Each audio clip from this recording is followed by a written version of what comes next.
میں معمول کے مطابق دن بھر کام کرنے کے بعد شام کے وقت اپنے گھر کی طرف آ رہی تھی۔ گاؤں کے بچے گلی میں کھیل رہے تھے اور خوشی سے چلا رہے تھے۔ میں ان کے پاس سے گزرنے لگی تو ایک بچی نے پکارا، حیا آپی، ہمارے ساتھ کھیلیں نا، آپ ہمیشہ انکار کر دیتی ہیں۔ پھر میں نے اپنے تھکے ہوئے دل کو تھوڑا سکون دینے کا فیصلہ کیا اور کہا، ٹھیک ہے، آج میں تمہارے ساتھ کھیلوں گی۔ جب کھیل شروع ہوا تو ایک بچی کو ڈھونڈنے والا بنایا گیا، جبکہ باقی سب چھپنے کے لیے جگہ تلاش کرنے لگ گئے۔ میں نے سوچا کہ گاؤں میں کون سی جگہ سب سے انوکھی ہوگی جہاں کوئی نہ جا سکے۔ تبھی میری نظر گاؤں کے آخر میں موجود پرانی حویلی پر پڑی۔ حویلی کے بارے میں کئی ساری کہانیاں مشہور تھیں۔ کہا جاتا تھا کہ وہاں کچھ پراسرار مخلوق کا بسیرا ہے، لیکن مجھے یہ سب محض من گھڑت باتیں لگتی تھیں۔ مجھے لگا کہ وہاں چھپنے کا فیصلہ بہت زبردست ہوگا، کیونکہ کوئی بچہ وہاں جانے کی ہمت نہیں کرے گا۔ ہر کوئی ہی اس پرانی حویلی کے نام سے خوف کھاتا تھا، لیکن مجھے ان سب سنی سنائی باتوں پر رتی برابر یقین نہ تھا، اس لیے میں بغیر وقت ضائع کیے اس حویلی کی جانب چلی گئی۔ میں نے جلدی سے حویلی کے زنگالود دروازے کو دھکیلا تو وہ دروازہ چرچراتے ہوئے کھلا اور ایک عجیب سی بو میری ناک سے ٹکرائی۔ اندر کا ماحول بے حد پراسرار تھا، دیواروں پر پرانے نشان تھے اور ہوا میں عجیب سی مہک محسوس ہو رہی تھی۔ میں نے آہستہ آہستہ قدم اٹھائے اور ایک بڑے کمرے میں پہنچ گئی۔ وہاں ایک پرانی میز، چند ٹوٹی ہوئی کرسیاں اور ایک زنگ آلود آئینہ پڑا ہوا تھا۔ حویلی کی خاموشی اس قدر گہری تھی کہ مجھے اپنے دل کی دھڑکن صاف سنائی دے رہی تھی۔ میں نے ایک کونے میں چھپنے کی جگہ ڈھونڈ لی، پھر میں خاموشی سے بیٹھی رہی، مگر اچانک مجھے یوں محسوس ہوا جیسے کوئی مجھے دیکھ رہا ہو۔ میں نے چاروں طرف دیکھا مگر وہاں کوئی نہیں تھا۔ پھر ہوا کا ایک جھونکا سا آیا اور آئینہ ہلکا سا چمکا۔ میں نے چونک کر آئینے کی طرف دیکھا۔ آئینے میں کچھ عجیب تھا، جیسے کسی کا سایہ نظر آیا ہو۔ یہ آخر کیا ہے؟ میں نے خود سے کہا اور ڈرتے ہوئے آئینے کے قریب گئی۔ آئینے میں سایہ مزید واضح ہونے لگا۔ وہ ایک لمبا سا ہیولا دکھائی دے رہا تھا، مگر اس کی آنکھیں بے حد پراسرار نیلے رنگ کی تھیں۔ میں نے ڈرتے ہوئے پیچھے ہٹنا چاہا مگر میرے قدم خوف کے مارے جیسے زمین پر جم گئے۔ پھر مجھے ایک بہت ہی بھاری آواز سنائی دی کہ کون ہو تم اور یہاں کیوں آئی ہو؟ میرا دل زور زور سے دھڑکنے لگا۔ میں نے ہکلاتے ہوئے کہا کہ میں تو بس کھیل کے دوران یہاں آ گئی ہوں، میں نے کچھ غلط نہیں کیا۔ اس ہیولے کی آواز پھر سے آئی، یہ جگہ کھیلنے کی نہیں ہے، یہ میری دنیا ہے اور یہاں کسی کو آنے کی اجازت نہیں، اور یہاں تو کوئی انسان قدم بھی نہیں رکھتا۔ میں نے ڈرتے ہوئے کہا کہ مجھے معاف کر دیں، میں آئندہ یہاں قدم بھی نہیں رکھوں گی، میں جا رہی ہوں یہاں سے۔ میرا اتنا کہنا تھا کہ اس ہیولے نے اپنی پراسرار آواز میں کہا، اب میں تمہیں کہیں نہیں جانے دوں گا، تمہیں اب میری ملکہ بننا ہوگا۔ اتنا کہہ کر وہ سایہ میری طرف بڑھنے لگا۔ حویلی کی ساری کھڑکیاں بجنے لگیں۔ میں خوف سے سفید پڑتی چلانے لگی تھی، مگر ایسا لگ رہا تھا جیسے میری آواز گلے میں کہیں دب گئی ہو۔ ڈرنے کی وجہ سے میرا پورا جسم نیلا پڑ گیا تھا۔ پھر دیکھتے ہی دیکھتے میں ہوش و خرد کھوتی چلی گئی۔ میری آنکھوں کے آگے اندھیرا چھا گیا تھا، مگر آنکھیں بند ہونے سے پہلے میں نے کسی سائے کو اپنے پاس آتے دیکھا تھا۔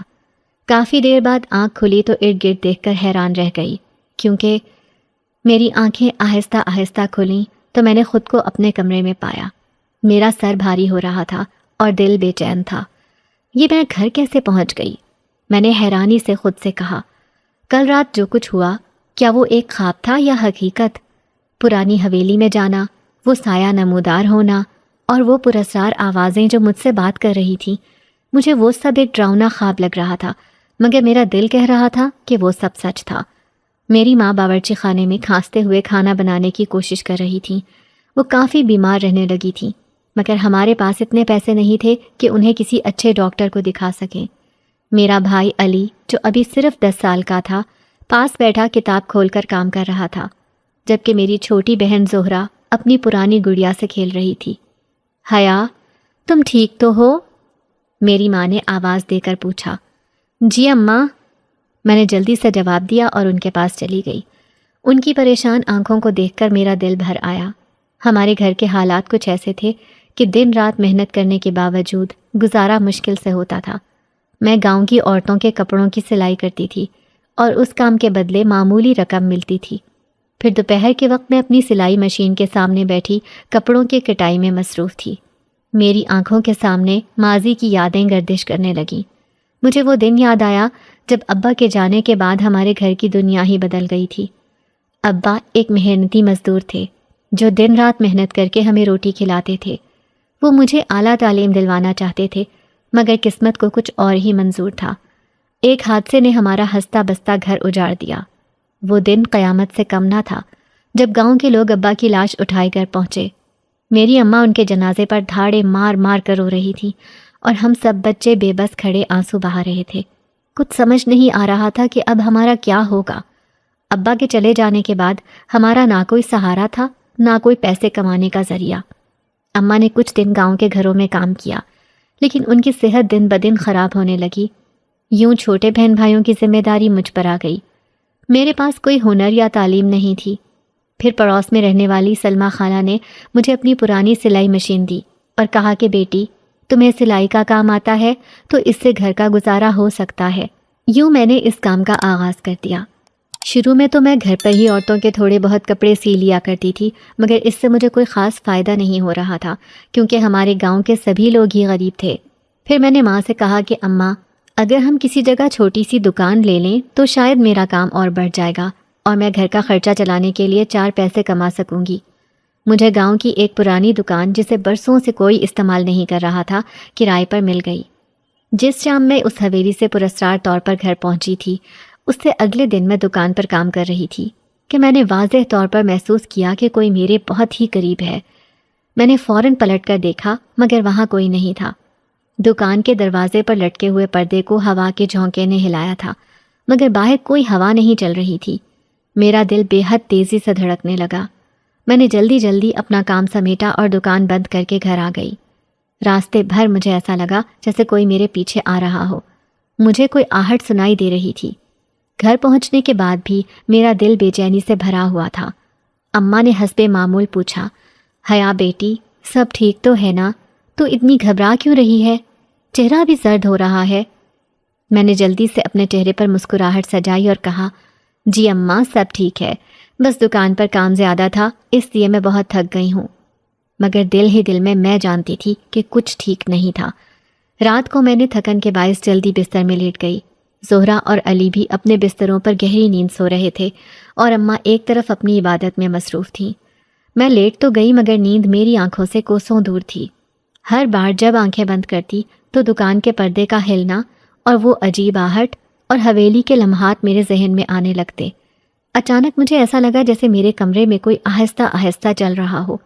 میں نے جلدی سے آنکھیں کھولی مگر کمرے میں اندھیرا تھا اور ہر چیز اپنی جگہ پر تھی۔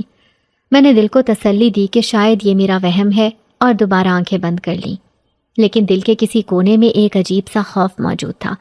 اگلے دن صبح میں جلدی اٹھ گئی۔ علی کو اسکول بھیجنے کے بعد میں نے جلدی جلدی ناشتہ کیا اور دکان پر جانے کے لیے تیار ہو گئی۔ دکان پہنچ کر میں نے حسب معمول سلائی مشین سنبھالی اور کام میں مصروف ہو گئی۔ کچھ دیر بعد جب میں ایک کپڑے کی کٹنگ کر رہی تھی تو مجھے محسوس ہوا کہ کوئی میرے قریب کھڑا مجھے دیکھ رہا ہے۔ مجھے کسی کا لمبا چوڑا سایہ دکھائی دے رہا تھا۔ میں نے فوراً پیچھے مڑ کر دیکھا مگر دکان میں کوئی نہیں تھا۔ میرے اوپر تو جیسے کپ کپی طاری ہو گئی کیونکہ یہ میرا وہم ہرگز نہیں تھا۔ سایہ میں نے اپنے پاس ہی دیکھا تھا۔ میں نے آیت الکرسی پڑھی اور اپنا کام کرنے لگی۔ یہ سلسلہ ایک دن کا نہیں تھا۔ اگلے کئی دنوں تک مجھے ایسے ہی پراسرار واقعات کا سامنا کرنا پڑا۔ کبھی سلائی مشین کے پاس سے کسی کے گزرنے کا احساس ہوتا تو کبھی یوں لگتا جیسے میرے کان کے قریب کوئی سرگوشی کر رہا ہو، مگر جب میں مڑ کر دیکھتی تو وہاں کوئی نہ ہوتا۔ ایک دن میں دکان پر شام دیر تک کام کر رہی تھی۔ علی اور زہرا گھر پر اماں کے ساتھ تھے تو اس لیے مجھے جلدی جانے کی فکر نہیں تھی۔ اچانک سے دکان کے باہر کسی کے چلنے کی آواز آئی۔ میں نے جھانک کر دیکھا مگر باہر گلی سنسان تھی۔ اب مجھے واقعی خوف آنے لگا، کہیں یہ میرے ساتھ کوئی شرارت تو نہیں کر رہا۔ میں نے تو آج تک کسی کا برا نہیں چاہا تھا، سب کے ساتھ اچھے سے پیش آتی تھی، پھر یہ سب کیوں ہو رہا تھا؟ اس کے بعد میں دکان بند کر کے جب گھر کے لیے نکلی تو گلیاں سنسان پڑی تھیں۔ شام کے سائے گہرے ہو رہے تھے، ہر طرف اندھیرا چھانے لگا تھا اور میں نے پھر سے محسوس کیا کہ میرے پیچھے کوئی چل رہا ہے۔ میں نے کئی بار پلٹ کر دیکھا مگر وہاں کوئی نہ تھا۔ راستے بھر مجھے یوں لگتا رہا جیسے کوئی مجھے دیکھ رہا ہے۔ مجھے کسی کی نظروں کی تپش محسوس ہو رہی تھی۔ ایک لمحے کو مجھے حویلی کے نیلی آنکھوں والے سائے کی یاد آئی اور میرا دل خوف سے بھر گیا۔ کیا یہ سب اس حویلی کی وجہ سے ہو رہا تھا؟ کیا وہ سایہ واقعی میرا پیچھا کر رہا تھا؟ گھر پہنچنے پر میں نے اماں کو بتانے کی کوشش کی، مگر وہ میری بات کے جواب میں کہنے لگیں، حیا بیٹی، یہ سب تمہاری تھکن کی وجہ سے ہے، زیادہ سوچو نہیں، اللہ سب ٹھیک کرے گا۔ اس رات جب سب گھر والے سو رہے تھے اور میں جاگ رہی تھی، کچھ ہی دیر گزری تھی کہ اچانک مجھے یوں لگا جیسے کسی نے میرا نام پکارا ہو۔ میں نے کمرے میں چاروں طرف دیکھا مگر وہاں کوئی نہ تھا۔ پھر ہوا کا ایک جھونکا آیا اور کمرے کا دروازہ ہلکا سا کھل گیا۔ میں نے جلدی سے اٹھ کر دروازہ بند کیا اور واپس بستر پر لیٹ گئی۔ میں اپنے آپ کو بہلانے لگی کہ یہ سب میرا وہم ہوگا، باہر ہوا کی وجہ سے دروازہ کھلا ہوگا اور میرے کان بج رہے ہوں گے، تبھی اپنا نام سنائی دیا۔ مگر میرا دل اب سچ مچ گھبرانے لگا تھا، کہیں میرے پیچھے کوئی پراسرار سایہ تو نہیں چمٹ گیا۔ اگر واقعی ایسا ہوا تو میں کس سے مدد مانگوں گی؟ کون میری بات پر یقین کرے گا؟ سب مجھے ہی پاگل سمجھیں گے۔ پھر اگلے دن میں نے خود کو پرسکون رکھنے کی کوشش کی۔ دکان پر کام کرتے ہوئے میں نے دل ہی دل میں دعا کی کہ یہ سب میری سوچ ہو، حقیقت نہ ہو۔ لیکن جب شام ہوئی اور دکان بند کر کے میں گھر جا رہی تھی تو ایک بار پھر مجھے وہی آہٹیں سنائی دیں۔ میں نے قدم تیز کر دیے مگر وہ آہٹیں بھی مزید تیز ہوتی گئیں۔ میں نے حوصلہ کر کے پیچھے مڑ کر دیکھا مگر گلی خالی تھی۔ میرے ماتھے پر خوف کی وجہ سے پسینے کے قطرے نمودار ہو گئے تھے۔ میں نے آہستہ سے دعا پڑھی اور جلدی سے گھر پہنچ گئی۔ اگلی صبح جیسے ہی میں نے دکان کھولی تو ایک عورت گاؤں کے پرانے لباس میں میرے پاس آئی۔ اس کی آنکھیں سرخ تھیں جن میں ایک عجیب سی پراسرار چمک تھی۔ وہ بولی، تم حیا ہو نا؟ سلائی کا کام کرتی ہو؟ میں نے سر ہلایا اور کہا، جی میں ہی ہوں، کیا آپ کو کوئی کام کروانا ہے؟ اس عورت نے کہا، ہاں، میں چاہتی ہوں کہ تم میرے لیے کچھ کپڑے تیار کرو۔ کام جلدی مکمل ہونا چاہیے اور اس کے لیے تمہیں میرے گھر آنا ہوگا تاکہ میں کپڑے اور ڈیزائن سمجھا سکوں۔ میں نے تجسس سے پوچھا، آپ کہاں رہتی ہیں؟ اس نے جھٹ سے کہا، گاؤں کے آخر میں جو پرانی حویلی ہے وہیں پر رہتی ہوں۔ یہ سنتے ہی میرے جسم میں خوف کی لہر سی دوڑ گئی۔ یہ تو وہی جگہ تھی جہاں جانے کے بعد سے اب تک میرے ساتھ ایک اندیکھا سایہ چمٹ گیا تھا۔ ہر وقت مجھے ایک غیر معمولی احساس ہوتا تھا، کوئی آہٹ تھی جو مسلسل میرے ساتھ جونک کی طرح چمٹ گئی تھی۔ لیکن حالات نے مجھے مجبور کر دیا تھا۔ مجھے پیسوں کی سخت ضرورت تھی اور میں کوئی کام ٹھکرا نہیں سکتی تھی۔ اماں کی دن بدن بگڑتی طبیعت کی وجہ سے مجھے ہر صورت ان کا علاج کروانا تھا، جس کے لیے پیسہ چاہیے تھا۔ ٹھیک ہے، میں آ جاؤں گی، میں نے ہچکچاتے ہوئے حامی بھر لی تھی۔ میں اپنی سلائی مشین بند کر کے حویلی کی طرف چل پڑی۔ گاؤں کے لوگوں کی نظریں مجھ پر گئیں تو وہ حیرت سے مجھے اس حویلی کی طرف جاتے ہوئے دیکھ رہے تھے کہ میں اس خوفناک جگہ پر کیوں جا رہی ہوں۔ میرے قدم بھاری ہو رہے تھے لیکن مجبوری کے تحت میں چلتی جا رہی تھی۔ جب میں حویلی کے قریب پہنچی تو پرانی یادیں تازہ ہو گئیں۔ وہی زنگ آلود گیٹ اور وہی پراسرار خاموشی چھائی ہوئی تھی۔ دروازہ خود بخود چرچراتے ہوئے کھلا اور مجھے اندر وہی عجیب سی مہک محسوس ہوئی۔ وہ عورت سامنے ہی کھڑی تھی جیسے میرے آنے کا انتظار کر رہی ہو۔ اس نے مجھے اشارہ کیا اور کہا، آ جاؤ، اندر آ جاؤ اور کام شروع کرو۔ وہ عورت مجھے ایک بڑے کمرے میں لے گئی اور کپڑے اور ڈیزائن سمجھانا شروع کر دیا۔ اس نے کہا کہ یہ کام جلدی مکمل ہونا چاہیے اور تمہیں یہیں آ کر کرنا ہوگا، یہاں سے کپڑے باہر نہیں لے جا سکتے۔ میں نے حیران ہو کر پوچھا کہ ایسا کیوں بھلا؟ اس کے چہرے پر عجیب سی مسکراہٹ آئی۔ یہ میرا اصول ہے، تمہیں اس کی فکر نہیں کرنی چاہیے۔ میں خاموش ہو گئی اور کام کی تفصیلات سمجھنے لگی، لیکن دل کے کسی کونے میں خوف آنے لگا۔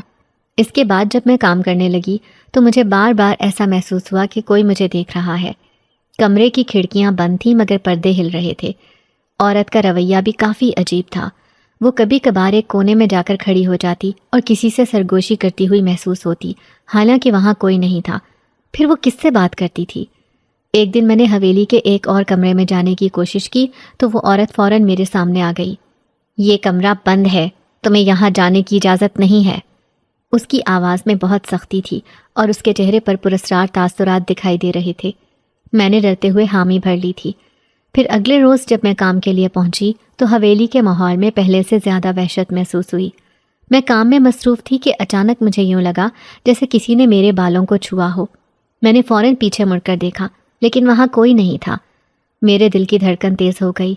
میں نے آیت الکرسی پڑھنا شروع کر دی اور کام میں مصروف ہونے کی کوشش کرنے لگی۔ گھر پہنچ کر میں نے اماں کو سب کچھ بتانے کی ہمت کی، مگر دل میں ڈر تھا کہ وہ میری بات پر یقین نہیں کریں گی، اسی لیے میں نے کچھ نہیں کہا۔ اگر انہوں نے مجھے وہاں کام کرنے سے منع کر دیا تو اس آرڈر کے پیسے نہیں ملنے تھے، اور اماں کے علاج کے لیے مجھے ہر صورت یہ سب برداشت کرنا تھا۔ پھر اگلے روز جب میں کام کے لیے حویلی پہنچی تو عورت نے مجھ سے کہا کہ کام کے دوران اگر کچھ عجیب لگے تو نظر انداز کر دینا۔ یہ حویلی بہت پرانی ہے اور پرانی جگہوں پر اکثر کچھ نہ کچھ محسوس ہوتا رہتا ہے۔ میں نے حیرانی سے اس کی بات سنی مگر کچھ کہنے کی ہمت نہ ہوئی۔ اس کا مطلب واقعی یہاں پر کچھ پراسرار سائے موجود تھے۔ اس عورت نے مجھے سختی سے تنبیہ کی تھی کہ حویلی میں کام کے علاوہ ادھر ادھر بھٹکنے کی کوشش نہ کرنا، ورنہ انجام ٹھیک نہیں ہوگا۔ میں خاموش ہو گئی تھی لیکن دل میں تجسس ہونے لگا کہ آخر اس حویلی میں ایسا کون سا راز تھا جو پوشیدہ ہے۔ یوں گھبراہٹ اور خوف کے باوجود میں نے حویلی میں کام کرنا جاری رکھا۔ اماں کی بگڑتی حالت اور پیسوں کی ضرورت نے مجھے اس جگہ کے عجیب ماحول کو نظر انداز کرنے پر مجبور کر دیا تھا۔ ہر گزرتے دن کے ساتھ یہ خوف بڑھتا جا رہا تھا کیونکہ اس حویلی میں کچھ ایسا تھا جو میرے جیسی معمولی انسان کی سمجھ سے باہر تھا۔ پھر میں شام کے قریب کام مکمل کر رہی تھی کہ حویلی کے اندر سے ایک ہلکی سی سرگوشی سنائی دی۔ یہ آواز بہت مدھم تھی، جیسے کوئی بہت دور سے بول رہا ہو۔ میں نے کام چھوڑ کر دھیان دینے کی کوشش کی مگر کچھ واضح سنائی نہیں دیا۔ میں نے کمرے سے نکل کر خالی راہداری میں ڈرتے ہوئے آواز لگائی، کیا یہاں کوئی اور بھی ہے؟ میرے منہ سے بے ساختہ نکلا ہی تھا کہ ایک دم سے اس عورت کی غصے بھری آواز سنائی دی، یہ کیا کر رہی ہو تم؟ جب میں نے کہا تھا کہ یہاں وہاں دندناتی مت پھیرنا، بس اپنے کام سے کام رکھو، تو تمہاری اتنی جرت کہ میری بات کے خلاف جاؤ؟ میں نے اس عورت سے کہا، مجھے بس کسی کی آواز آئی تھی تو میں وہی دیکھنے آ گئی تھی۔ پھر میں نے جیسے تیسے اس کو راضی کر لیا۔ اسی طرح ایک دن جب وہ عورت کام کے دوران کمرے سے باہر گئی ہوئی تھی تو میں نے موقع کا فائدہ اٹھانے کا سوچا۔ مجھے تجسس ہونے لگا کہ آخر اس کمرے میں ایسا کیا ہے جو وہ ہر وقت بند رہتا ہے اور کسی کو جانے کی اجازت بھی نہیں ہے۔ اب وہ کمرہ جس میں جانے سے مجھے سختی سے منع کیا گیا تھا میرے سامنے تھا۔ میرے دل میں تجسس اور خوف کا ملا جلا احساس تھا مگر میرے قدم خود بخود اس دروازے کی طرف بڑھ گئے۔ کمرے کا دروازہ ہلکا سا دھکا دینے پر کھل گیا۔ اندر کا منظر بہت عجیب تھا۔ دیواروں پر کسی عجیب سی زبان میں کچھ لکھا ہوا تھا جو مجھے ذرا سمجھ میں نہیں آ رہا تھا۔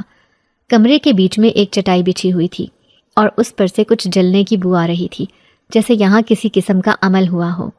یہ کیا کر رہی ہو؟ اس عورت کی آواز ایک دم سے مجھے اپنے پیچھے سے سنائی دی۔ میں بری طرح چونک گئی۔ اس کی آنکھوں میں غصہ اور خوف جمع تھا۔ میں نے تمہیں منع کیا تھا نا کہ یہاں مت آنا؟ میں نے خوف سے کانپتے ہوئے کہا، معاف کیجیے، میں بس ایسے ہی۔ میں نے جلدی سے وضاحت دینی چاہی مگر اس نے میری بات کاٹ دی۔ یہ جگہ تمہارے لیے نہیں ہے، اپنی حد میں رہو ورنہ انجام اچھا نہیں ہوگا۔ اس کے بعد اس عورت کا رویہ میرے ساتھ کافی سرد اور پراسرار ہو گیا تھا۔ وہ مجھے کہتی کہ جلدی کام ختم کر کے گھر چلی جاؤ۔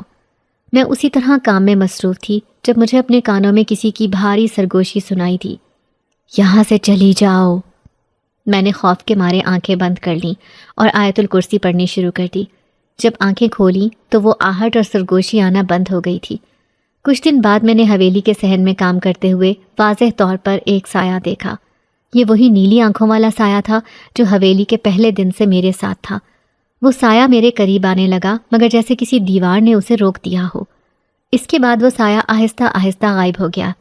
مجھے ایسا لگا جیسے وہ جو کوئی بھی تھا وہ مجھ سے کچھ کہنا چاہتا تھا، مجھ سے مدد مانگنا چاہتا تھا۔ اس کی آنکھوں میں ایک بے بسی تھی، جیسے وہ کسی مشکل میں ہو لیکن بتا نہیں سکتا ہو۔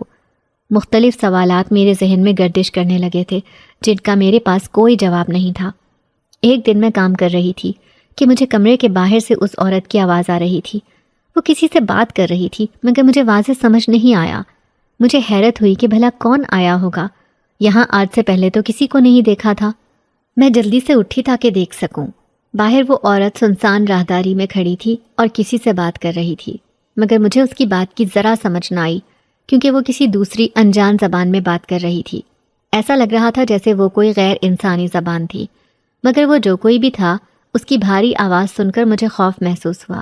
میں نے ہمت کر کے پوچھا، آپ یہاں کیا کر رہی ہیں؟ اس عورت نے ایک جھٹکے سے پیچھے مڑ کر دیکھا تو میں خوف سے پیلی پڑ گئی، کیونکہ اس عورت کی آنکھوں کو دیکھ کر یوں لگ رہا تھا جیسے ان سے خون بہہ رہا ہو۔ وہ سرخ انگارہ ہو رہی تھی، ان کے ساتھ کوئی بھی نہیں تھا، وہ اکیلی وہاں کھڑی تھی۔ نہ جانے وہ کس اندیکھی مخلوق سے بات کر رہی تھی۔ اس نے مجھے چلاتے ہوئے کہا، اپنے کام سے کام رکھو لڑکی، ورنہ تمہارا جینا حرام کر کے رکھ دوں گی، چلی جاؤ یہاں سے۔ میرا دل اس عورت کی چنگھاڑتی آواز سن کر سوکھے پتے کی مانند لرزنے لگا تھا۔ میں بجلی کی سی تیزی سے وہاں سے بھاگی اور گھر روانہ ہو گئی۔ اگلے دن مجھے اس عورت نے کہا کہ آج تم نے یہ سارے کپڑے مجھے مکمل کر کے دینے ہیں، پھر چاہے دیر کیوں نہ ہو جائے۔ شام ہو چکی تھی جبکہ میرا کام ابھی باقی تھا۔ مجھے ہول اٹھ رہے تھے کہ اماں میرے لیے پریشان ہو رہی ہوں گی۔ اتنی دیر تو مجھے پہلے کبھی نہیں ہوئی تھی۔ میں آخر کار 7 بجے سارا کام ختم کرتے اٹھی اور اپنی دہاڑی لینے باہر صحن تک آئی، مگر وہ عورت کہیں دکھائی نہ دی۔ مجھے پہلے ہی گھر جانے کی جلدی تھی، اوپر سے یہ عورت اس سنسان حویلی میں نہ جانے کہاں چلی گئی تھی۔ آخر کار مجبور ہوتی میں اسی خالی راہداری کی طرف گئی جہاں پر وہ 2-3 کمرے تھے۔ پہلے 2 کمرے تو خالی تھے، ابھی اسی تیسرے بند کمرے تک گئی ہی تھی کہ اندر سے کسی کے ادھر سے ادھر چکر کاٹنے کی آواز آئی۔ مجھے ایسا لگا جیسے کوئی اندر موجود تھا۔ میں نے دیکھا تو اس کمرے پر باہر سے تالا لگا ہوا تھا۔ اس کا مطلب کوئی تو تھا جو یہاں تھا۔ ابھی میں دروازے کو کھٹکھٹا کر پوچھنے ہی لگی تھی کہ پیچھے سے اس عورت کی آواز آئی، یہ کیا کر رہی ہو تم لڑکی؟ دیکھ نہیں رہی کہ یہ کمرہ بند ہے؟ تو یہاں کیا لینے آئی ہو تم؟ میں نے گھبراتے ہوئے بتایا، ابھی میں نے کسی کی آہٹ سنی ہے، اس کمرے میں کوئی موجود ہے۔ میری بات سن کر وہ تیش سے بولی کہ یہ کیا بکواس کر رہی ہو؟ یہ کمرہ سالوں سے بند پڑا ہے، کوئی اس کمرے میں نہیں گیا، تو پھر بھلا یہاں کون ہو سکتا ہے؟ اس کے بعد میں اپنی دہاڑی لے کر گھر واپس آ گئی، مگر مجھے یقین ہو گیا تھا کہ ضرور دال میں کچھ تو کالا تھا، مگر میرے اندر کچھ کہنے کی ہمت نہیں تھی۔ اگر میں کوئی سوال کرتی تو میرا یہ کام خطرے میں پڑ سکتا تھا۔ یہاں کپڑے سینے سے مجھے جو پیسے مل رہے تھے اس سے گھر کا خرچہ اور اماں کی دوائیں آ جاتی تھیں، اسی لیے میں چپ چاپ یہ سب سہ رہی تھی۔ یوں اگلے دن وہ عورت کسی کام سے باہر گئی تو میں نے اس بند کمرے کے پاس جانے کا سوچا، کیا پتہ میرے ہاتھ کوئی سرا لگ جائے۔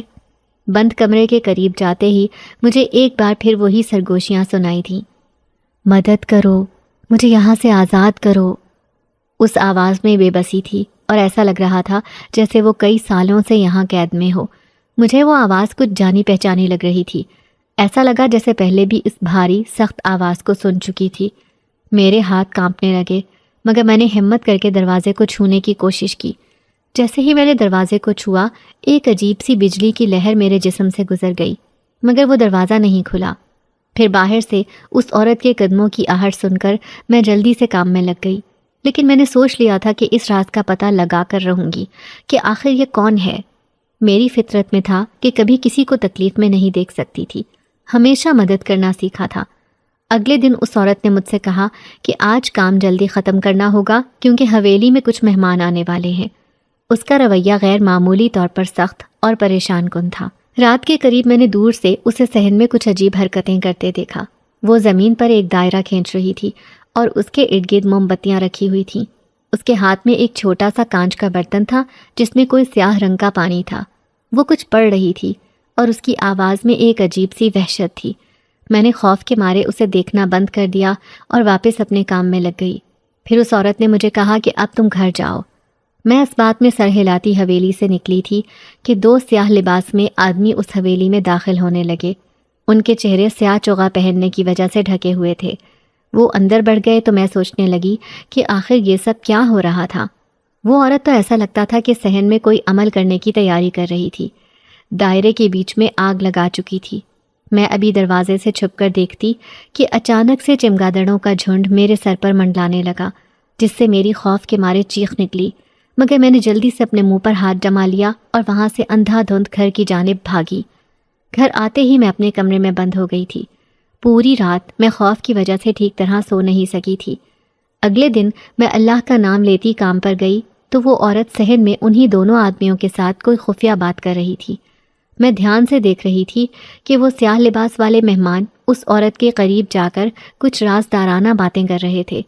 کچھ دیر کے بعد اس عورت نے ان لوگوں کو اپنے ساتھ لے کر اپنے کمرے کی طرف روانہ ہو گئی۔ میری نظریں اس کے پیچھے تھیں اور میں خود کو روک نہ سکی۔ آہستہ آہستہ قدم اٹھاتی میں وہاں جانے ہی لگی تھی کہ اس تالے والے کمرے سے پھر سے سرگوشی سنائی دینے لگی۔ مجھے بچاؤ، یہاں سے، اس قید سے باہر نکالو۔ میں حیران تھی کہ یہ سب آخر کیا ہو رہا ہے۔ میں کس سے مدد مانگوں؟ کس کو بتاؤں کہ یہاں پر کوئی سالوں سے قید ہے؟ کسی نے بھی میری بات پر یقین نہیں کرنا۔ سب مجھے سنکی اور پاگل تصور کرنے لگیں گے۔ میں آخر کار اپنے کام میں لگ گئی تھی اور واپس جانے ہی لگی جب مجھے حویلی کے احاطے میں ایک بوڑھا شخص نظر آیا جو قدم بہ قدم چہل قدمی کر رہا تھا۔ اس کے چہرے پر ایک سکون کی جھلک تھی۔ اس شخص کا نام غلام حسین تھا اور وہ حویلی کا چوکیدار تھا۔ میں نے اسے پہلے کبھی اتنے دھیان سے نہیں دیکھا تھا، لیکن آج میری نظر اس پر کچھ عجیب طرح سے پڑی۔ اس کی آنکھوں میں ایک خاص قسم کی چمک تھی، جیسے وہ کسی گہرے راز سے واقف ہو۔ میں نے اس بوڑھے شخص کے قریب جا کر اس سے بات کرنے کا ارادہ کیا۔ میں جاننا چاہتی تھی کہ کیا غلام حسین اس حویلی کے بارے میں کچھ جانتا ہے، اور اگر وہ کچھ جانتا ہے تو کیا وہ میری مدد کرے گا۔ میں نے اس چوکیدار سے سلام دعا کے بعد پوچھا، آپ اس حویلی میں بہت عرصے سے کام کر رہے ہیں، کیا آپ کو کبھی یہاں کچھ عجیب باتیں نظر آئیں؟ غلام حسین نے گہری سانس لی، پھر آہستہ سے کہا، یہ حویلی بہت پرانی ہے بیٹا۔ اس کے در و دیوار میں کئی کہانیاں چھپی ہوئی ہیں اور اس کے اندر کچھ ایسے راز ہیں جو بہت کم لوگوں کے علم میں ہیں۔ میرا دل دھڑکنے لگا اور میں نے اس بوڑھے چوکیدار کی باتوں کو غور سے سنا۔ میرا دل چاہ رہا تھا کہ میں مزید سوالات کروں، لیکن اس سے پہلے کہ میں کچھ پوچھتی، غلام حسین نے کہا، بیٹا تم بہت نیک دل ہو اور تمہاری نیت صاف ہے، اس لیے میں تمہیں ایک بات بتا رہا ہوں، لیکن تمہیں اسے راز میں رکھنا ہوگا۔ میں نے جلدی سے کہا، جی بابا جی، آپ جو کچھ بھی بتائیں گے میں وعدہ کرتی ہوں کہ راز نہیں فاش کروں گی۔ غلام حسین نے اپنی بات جاری رکھی اور کہا، یہ عورت جو تمہیں کام دیا کرتی ہے یہ کوئی عام عورت نہیں ہے۔ اس کا تعلق ایک پرانے جادوئی خاندان سے ہے۔ اس کے آباء و اجداد نے کئی دہائیوں تک سیاہ جادو کیا ہے اور وہ ابھی بھی اس طاقت کا استعمال کر رہی ہے۔ وہ اور اس کے ساتھی بہت عرصے سے اس حویلی میں جادو کے عمل کر رہے ہیں۔ ان کا مقصد یہ ہے کہ وہ یہاں کی ساری طاقتیں حاصل کر لیں، جس کے بعد وہ شیطان کی نظر میں اچھے بن جائیں گے اور وہ انعام کے طور پر ان کو شیطانی طاقتوں اور دولت سے مالا مال کر دے گا۔ میرا جسم کانپ اٹھا۔ میں یہ سب پہلے کبھی تصور بھی نہیں کر سکتی تھی۔ میں نے اس سے پوچھا، آپ تو چوکیدار ہیں، آپ نے ان لوگوں کو روکا کیوں نہیں؟ غلام حسین نے بے بسی سے بھری نظروں سے کہا، بیٹا میری طاقت ان کے مقابلے میں کچھ بھی نہیں ہے۔ میں کئی سالوں سے یہاں ہوں اور میں نے ان کا کچا چٹھا دیکھ لیا ہے۔ ان کے جادو کی طاقت بہت زیادہ ہے اور اگر میں نے کچھ کیا تو وہ مجھے بھی نقصان پہنچا سکتے ہیں، لیکن میں تمہیں یہی مشورہ دوں گا، تم ان سے دور رہو اور اپنے دل میں اللہ سے مدد مانگو۔ غلام حسین کی باتوں سے مجھے ایک نیا راستہ مل گیا۔ میں سمجھ گئی کہ وہ عورت اور اس کے ساتھی صرف جادوئی طاقتوں کے بل پر اس حویلی میں اپنے مقاصد کو پورا کرنے کی کوشش کر رہے ہیں۔ میں نے فیصلہ کیا کہ اب میں ان رازوں کو بے نقاب کروں گی اور اس حویلی میں جو کچھ بھی ہو رہا تھا اس کو جان کر رہوں گی۔ میں نے اس چوکیدار سے پوچھا، بابا جی مجھے بتائیں کہ میں اس معاملے میں کیا کر سکتی ہوں، کیسے یہ سب روکوں؟ اس چوکیدار نے بولا کہ تمہیں بہت احتیاط سے قدم اٹھانا ہوگا۔ ان لوگوں کے سامنے آنا تمہارے لیے خطرناک ہو سکتا ہے، لیکن اگر تم چاہتی ہو کہ ان کے جادو کا مقابلہ کرو تو تمہیں پہلے اس حویلی میں قید بندے کو نکالنا ہوگا۔ وہی تمہاری مدد کر سکتا ہے۔ وہ اس حویلی میں ہی ہے، مگر اس کی طاقتیں اس جادوگرنی نے اپنے وش میں کر رکھی ہیں۔ میں پھٹی آنکھوں سے اس چوکیدار کی بات سنے گئی۔ اس کا مطلب واقعی اس کمرے میں کوئی قید تھا۔ وہ عورت مجھ سے جھوٹ بول رہی تھی کہ یہ کمرہ سالوں سے بند ہے۔ اس نے ہی کسی کو قید کر رکھا تھا۔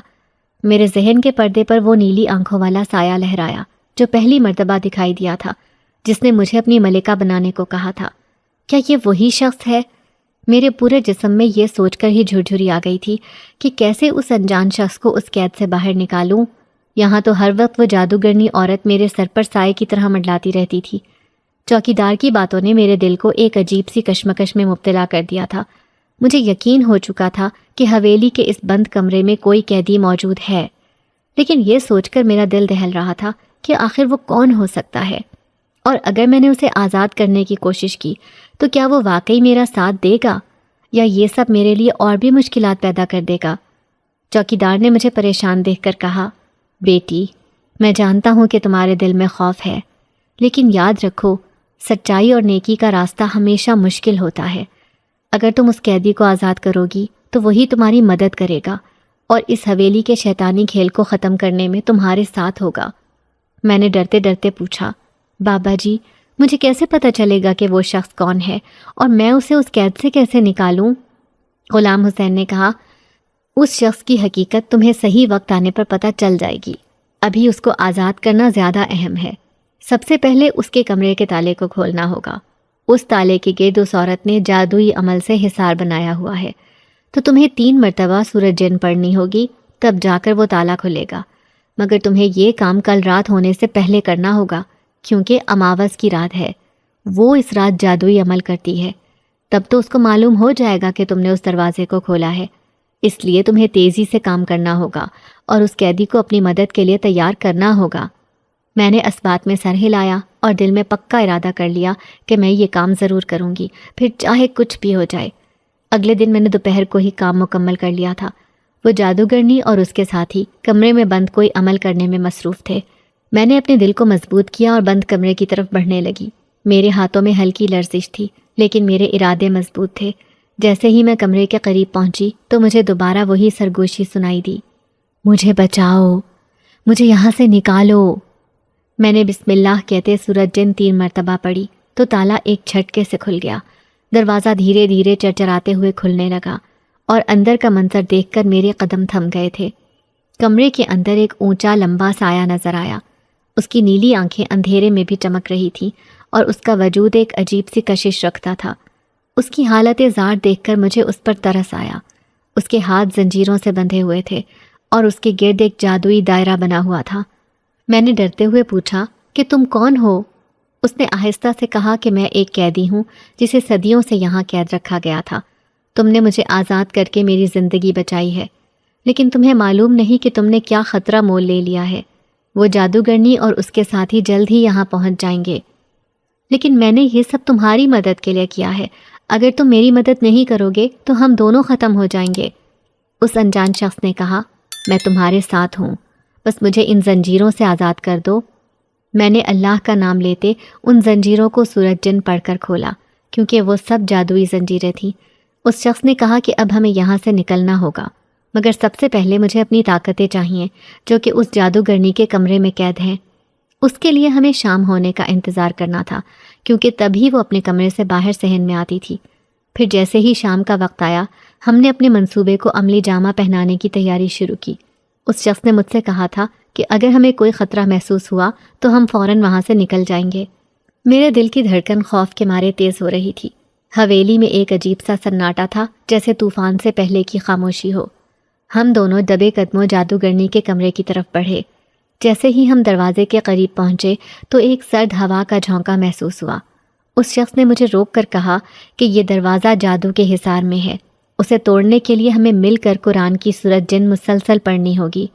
ہم نے بسم اللہ کہہ کر تلاوت شروع کی تو دروازہ آہستہ آہستہ کھلنے لگا اور اندر کا منظر دیکھ کر میرے رونگٹے کھڑے ہو گئے۔ کمرے کے اندر ایک بڑا دائرہ بنایا گیا تھا، جس کے بیچ میں ایک شیشے کا مرتبان رکھا ہوا تھا۔ مرتبان کے اندر نیلی روشنی دکھائی دے رہی تھی۔ اس شخص نے تیزی سے اس کی طرف اشارہ کرتے ہوئے کہا، یہ میری طاقتیں ہیں۔ میں اس سے پوچھنا چاہتی تھی کہ آخر تم کون ہو اور یہ طاقتیں تمہارے پاس کہاں سے آئیں، مگر ڈر نے میرے ذہن کو بالکل معاف کر ڈالا تھا اور میری زبان پر جیسے تالا لگ گیا تھا۔ میں بس وہی کر رہی تھی جو وہ پراسرار شخصیت مجھ سے کرنے کو کہہ رہا تھا، مگر اتنا مجھے اندازہ ہو گیا تھا کہ وہ ایک نیک شخص تھا جو سالوں سے اس جادوگرنی کے ظلم کا شکار تھا۔ اب اس کی مدد کا وقت آیا تھا تو میں اپنے خوف کی وجہ سے ہار نہیں مان سکتی تھی۔ مجھے کچھ نہ کچھ ہمت جٹانی تھی تاکہ اس کالے جادو کرنے والی عورت کا جڑ سے خاتمہ ہو سکے۔ میں نے خوفزدہ ہوتے ہوئے پوچھا، یہ مرتبان کیسے کھلے گا؟ اس شخص نے کہا کہ اس پر جادوگرنی کے جادو کا اثر ہے، لیکن میں اسے توڑ سکتا ہوں۔ تم میرے ساتھ رہو اور قرآن کی آیات پڑھتی رہو، یہ ہمارے لیے تحفظ کا کام کریں گی۔ اس نے مرتبان کے قریب جا کر کچھ پڑھنا شروع کر دیا، وہ جو کہ کوئی دوسری ہی زبان تھی۔ اچانک حویلی کے ایک کونے سے جادوگرنی کی گرجدار آواز گونجی، تم نے بہت بڑی غلطی کی ہے۔ میرا دل دہل گیا تھا۔ اس کا مطلب جادوگرنی کو معلوم ہو چکا تھا کہ ہم نے اس کے کمرے میں قدم رکھا ہے۔ اس کی آواز کے ساتھ ہی پورے کمرے میں ایک عجیب سا شور ہونے لگا تھا۔ میں نے اس شخص کو تیزی سے کام لینے کا کہا کیونکہ مجھے بہت زیادہ ڈر لگ رہا تھا۔ اگر اس پراسرار شخص کو اس کی طاقتیں نہ ملیں اور اس جادوگرنی نے ہمیں پھر سے پکڑ لیا تو اس مرتبہ وہ اس شخص کے ساتھ ساتھ مجھے بھی جان سے مار ڈالے گی، کیونکہ اس صفاک عورت سے کسی بھی قسم کے رحم کی امید نہیں کی جا سکتی تھی، جو طاقت اور دولت حاصل کرنے کی ہوس میں اندھی ہو چکی تھی، جس کو اپنے آگے کچھ بھی دکھائی نہیں دیتا تھا۔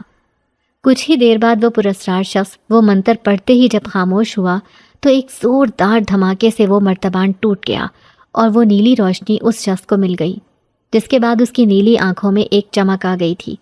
اس کے بعد اس نے کہا کہ ہمیں فوراً یہاں سے نکلنا ہوگا۔ ہم نے تیزی سے کمرے سے باہر قدم رکھا، لیکن جادوگرنی پہلے ہی اپنے ساتھیوں کے ساتھ صحن میں موجود تھی۔ اس کی آنکھوں میں غصے کی سرخی چھائی ہوئی تھی اور وہ بلند آواز میں کچھ منتر پڑھ رہی تھی۔ تم نے میرے ساتھ دھوکہ کیا ہے حیا، وہ چیخی۔ میں نے خوفزدہ ہو کر پیچھے دیکھا، لیکن اس شخص نے میرا ہاتھ پکڑ لیا اور کہا کہ اس کی باتوں پر دھیان مت دو، بس بھاگو۔ ہم دونوں تیزی سے حویلی کے پچھلے دروازے کی طرف بڑھے۔ جادوگرنی اور اس کے ساتھی ہمارا پیچھا کر رہے تھے۔ پورے صحن میں عجیب و غریب سائے نظر آ رہے تھے اور ہوا میں ایک عجیب سی بدبو پھیل گئی تھی۔ اس آدمی نے اپنی طاقتوں کا استعمال کرتے ہوئے ہمارے گرد ایک حفاظتی حصار بنایا، جس سے جادوگرنی کے حملے کچھ دیر کے لیے رک گئے، مگر اس نے کہا کہ یہ حصار زیادہ دیر تک نہیں چلے گا، ہمیں جلدی کرنی ہوگی۔ کافی محنت کے بعد آخر کار ہم حویلی کے پچھلے دروازے سے نکلنے میں کامیاب ہو گئے تھے۔ باہر کی دنیا میں آ کر میں نے ایک گہری سانس لی، لیکن میرا دل اب بھی تیزی کے ساتھ دھڑک رہا تھا۔ میں نے اس آدمی سے پوچھا کہ اب ہم کیا کریں گے؟ اس نے مجھے کہا کہ گھبراؤ مت، اب میں تمہارے ساتھ ہوں۔ ہم مل کر اس شیطانی عورت کو ناکام بنائیں گے اور اس کو جلا کر بھسم کر دیں گے۔ حویلی کے اندر سے جادوگرنی کی چیخیں اب بھی سنائی دے رہی تھیں۔ اس نے قسم کھائی تھی کہ وہ مجھے اور اس آدمی کو ختم کر دے گی۔ میں نے ایک لمحے کے لیے سوچا کہ یہ میں کس مصیبت میں پھنس گئی ہوں، لیکن پھر میں نے دل میں اللہ کا شکر ادا کیا کہ کم از کم اب میں اکیلی نہیں تھی۔ اس شخص نے مجھے تسلی دی کہ ڈرو مت، اب وقت ہے کہ ہم اپنے منصوبے پر عمل کریں۔ اس کی طاقت ختم کرنی ہوگی اور اس کے لیے ہمیں کچھ خاص چیزیں جمع کرنی ہوں گی۔ میں نے اس سے پوچھا کہ کیسی چیزیں؟ اس نے کہا کہ بتاتا ہوں، پہلے تم میرے ساتھ یہاں جنگل میں آؤ۔ ہم نے حویلی سے دور ایک چھوٹے سے جنگل میں پناہ لی تھی۔ اس شخص نے مجھے کہا کہ اس جادوگرنی کو ختم کرنے کے لیے ہمیں اس کے جادوئی خزانے کو برباد کرنا ہوگا، جس میں اس کی ساری طاقت ہے، لیکن یہ آسان نہیں ہوگا، تمہیں ہمت سے کام لینا ہوگا۔ میں نے پوچھا کہ وہ خزانہ کہاں پر ہے، تو اس نے بتایا کہ وہ حویلی کے تہہ خانے میں ہے، جہاں پر اس نے اپنی ساری جادوئی طاقتیں چھپا کر رکھی ہیں، ہمیں وہاں جا کر وہ سب ختم کرنا ہوگا۔ میں نے خوف سے کانپتے ہوئے بولا کہ وہاں اس حویلی میں جانا تو خطرے سے خالی نہیں ہے، ہم کیسے وہاں جائیں گے؟ اگر ہم نے ادھر قدم بھی رکھا تو وہ ہمیں اپنی جادوئی عمل سے مار ڈالے گی۔ اس شخص نے کہا کہ ابھی تم مجھے جانتی نہیں ہو، میرے پاس کتنی طاقت ہے، بس اللہ پر یقین رکھو، وہ ہماری مدد کرے گا۔ میں نے اس سے پوچھا کہ آخر تم ہو کون اور ایسے کیسے اس طاقتور جادوگرنی کا مقابلہ کر سکتے ہو؟ تو اس نے کہا کہ میں جنات کے ایک بہت بڑے قبیلے کا سردار شہنشاہ جنات ہوں، میرے پاس ایک حل ہے اس جادوگرنی سے بچنے کا، اگر تم راضی ہو تو۔ میں بہت خوفزدہ ہوئی اس کی حقیقت جان کر، مگر وہ ایک ہمدرد مخلوق تھی، اس لیے اس کی بات سن کر کہا کہ میں راضی ہوں، بتاؤ کیا کرنا ہوگا۔ اس نے کہا کہ اگر تم مجھ سے شادی کر لو تو میری طاقتیں بے تحاشا بڑھ جائیں گی، اس کے بعد وہ جادوگرنی چاہ کر بھی ہمیں نقصان نہیں پہنچا سکے گی اور ہم اس حویلی کے تہہ خانے میں جا کر اس کی ساری طاقتیں تباہ و برباد کر دیں گے۔ میں نے اپنے رب پر بھروسہ کرتے حامی بھری تو اس جنسات نے چوکیدار غلام حسین کی مدد سے مجھ سے نکاح کر لیا۔ نکاح کے بعد وہ پوری رات بیٹھ کر عمل کرتا رہا تھا، اس کے ساتھ میں بھی بیٹھ کر کلام پاک کی تلاوت کرتی رہی۔ عمل ہوتے ہی اگلے دن اس جن ذات کو وہ سب پراسرار قوتیں مل گئیں۔ ہم حویلی کے پچھلے دروازے سے ہی اس تہہ خانے میں پہنچے اور اس جادوگرنی کو خبر بھی نہ ہوئی۔ اندر کا ماحول عجیب سا تھا، ہر طرف ایک بھاری پن محسوس ہو رہا تھا، جیسے یہ جگہ کسی بری طاقت سے بھری ہو۔ ہم دبے قدموں تہہ خانے کی طرف بڑھے۔ تہہ خانے کے دروازے پر ایک مضبوط تالا لگا ہوا تھا، جس پر جادوگرنی کے جادو کا اثر تھا۔ اس کو جن ذات نے ایک جھٹکے سے توڑ ڈالا۔ دروازہ کھولتے ہی ہمارے سامنے ایک بڑا کمرہ تھا، جس میں جادوگرنی کے مرتبان رکھے ہوئے تھے۔ اس نے کہا کہ ہمیں یہ سب کچھ توڑنا ہوگا، تبھی اس کی طاقتیں ختم ہو سکیں گی۔ آخر کار جن ذات نے سب مرتبان توڑ کر جادوگرنی کو ختم کر دیا۔ اس کے ساتھی خوفزدہ ہو کر بھاگ گئے۔ جادوگرنی کے ختم ہوتے ہی اس کی شیطانی طاقتیں بھی ختم ہو گئیں۔ جب سب کچھ ختم ہو گیا تو حویلی میں ایک عجیب سا سکون چھا گیا۔ میں نے اللہ کا شکر ادا کیا کہ اس شیطانی عورت سے چھٹکارا حاصل ہو گیا تھا۔ اس کے بعد اس جنزاد نے کہا کہ اب تم اپنے گھر والوں کو یہاں اس حویلی میں لے آؤ، یہ جگہ اب سے تمہاری ہے، تم یہاں کی اور میرے دل کی ملکہ ہو۔ میں وعدہ کرتا ہوں کہ ہمیشہ تمہیں خوش رکھوں گا۔ جتنی تکلیفیں تم نے دیکھی ہیں اب سے وہ سب ختم ہو جائیں گی۔ میں اس جنزاد کی بات سن کر خوش اور پرسکون ہو گئی تھی۔